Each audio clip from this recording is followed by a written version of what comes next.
Jerome Powell has made a ton of changes to the US economy, including his most recent one. I want you guys to make sure that you understand what happened, why it's so groundbreaking, what the everything bubble is, and why it might have just been popped by Jay Powell. Exactly how does this affect margin calls and different economic principles? How does this affect crypto, taxes? How does this affect tech? And finally, some numbers to help you through the day. If you guys watch until the end, if you guys hit that like button just right, that these hills sing all the way up to 228 likes. That's exactly what I'm looking for. If you guys go above that, comment out which one you guys are, and let's go directly into the news. First of all, 8.6%, 1981, 1.5%, and finally 3.4%, with the very likelihood of a recession.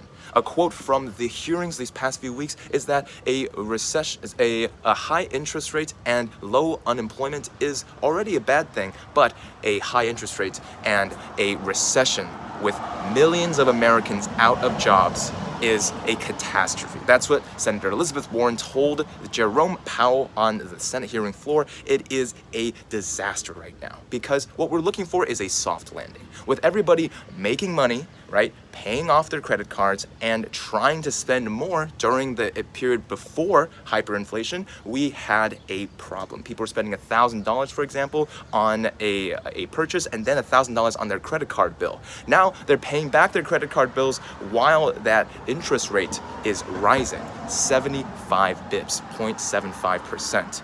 And that is on top of what we saw, an 8.6% inflation since the beginning of this year. Nothing as high since 1981. So that makes it a pretty much a 4-decade-long problem because we haven't seen something in 40 years. And now it's a culmination of so many people who purchased on their regular cash amounts and then on their credit amounts, and now looking at the barrel of two different payments that they have to make, and they probably have to spend less money, especially since now with that soft landing that we were looking at, even Jerome Powell himself says that a recession is coming soon. Why would a recession happen? Well, essentially, if you have people paying for the products that they like to pay for, right, but they now have their credit card debts that they also have to put down, you have less spending from the first category. It's just the truth. And because people are afraid of putting their money into investments, putting their money into small businesses, going out and purchasing stuff, it becomes a story as old as time, right? You have frozen the stock market instead of giving it a petri dish that allows it to continue growing. Now that said, the Fed is at fault for exactly how this petri dish got out of control.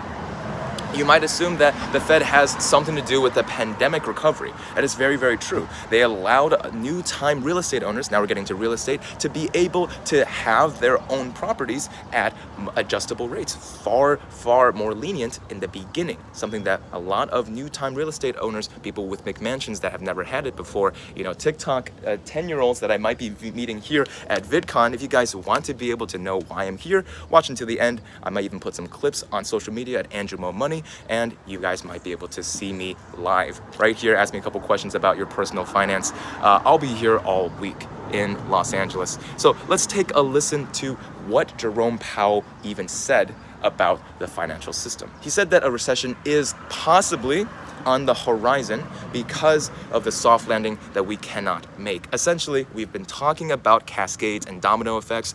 One that is very, very close to my heart is how margin calls and other catastrophes, bankruptcies, get triggered in succession.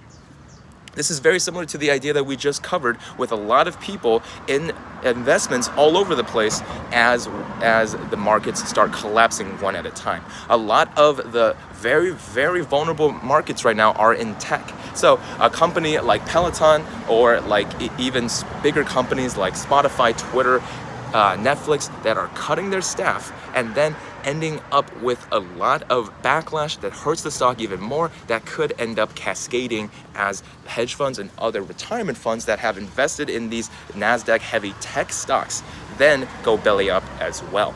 We have been covering margin calls. If you guys haven't yet paid attention on the channel, that is exactly why we are paying attention to potential margin call squeezes. These are important for heavily shorted stocks, and if you guys haven't heard our pieces about AMC and GME, I think those are some of our award-hitting research, DD, due diligence. So now, back to the idea that you are essentially playing with a lot of other people's matchsticks. Everybody that has an opportunity to cause a super bubble is already playing the same game as you guys, trying to make sure that they don't go bust themselves. However, this is very similar, but the exact opposite as that 2008 financial crisis. In essence, in 2008, we had mortgage-backed securities. That means that a lot of these stocks that were out there for people to trade in securities investments then ended up being directly dependent on whether or not the real estate market crashed, and it did. Now, we're seeing the real estate market follow closely with securities that are crashing, and that is a tale as old as time, essentially suicide bombs that are strapped to both of these markets together. And so that is a lot of the reason why I hold, because no matter what, a lot of your precious holdings are directly depending and going to affect people's retirements, people's long-term savings. And that is the people that we are fighting for, the people that we have fully understood their plight, right? We've done interviews with people who are working on their financial freedom on this channel. We've done interviews with congressmen and with Charles Payne, people who have a lot of power and positions of privilege that then can put their money where their mouth is and make some serious change. Now, that's the thing. If Jerome Powell wants to come on the show and talk to me, I'm very, very happy to have him here. But the thing is, if you guys want to see content like that, you got to comment down below. You got to message me on Twitter and Instagram. You got to interact with this, because I'm looking for super fans so that we can, one, put you on this channel, number one, and number two, give you a platform to talk about your financial freedom. So that's one of the most important pieces of what Jerome Powell has talked about, is that a lot of people may get hurt in an upcoming recession, but you don't have to be one of those people. So if you guys have already hit that subscribe button, the easiest way is to be able to start your financial journey early and often with me, Professor Meatball, and the fun cast of people that we have on this show. Now, he's home in the Bay Area, but the reason why I'm here at VidCon is so that you guys can get a better access at the financial tools and systems that I have in place. So I'll be giving out free access. I'll be putting it on my phone of my 6-figure portfolio. I'll airdrop it to you when I see you in person. Just come say hi, Mo Money. Say hi, where's Professor Meatball? Anything that you guys want to say.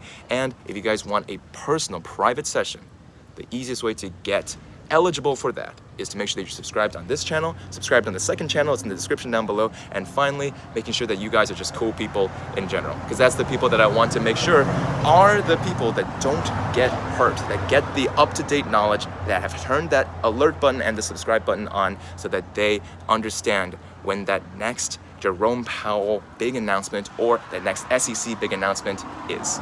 So for now, but not for forever, I'll see you guys at VidCon, and I'll see you in the money. Peace.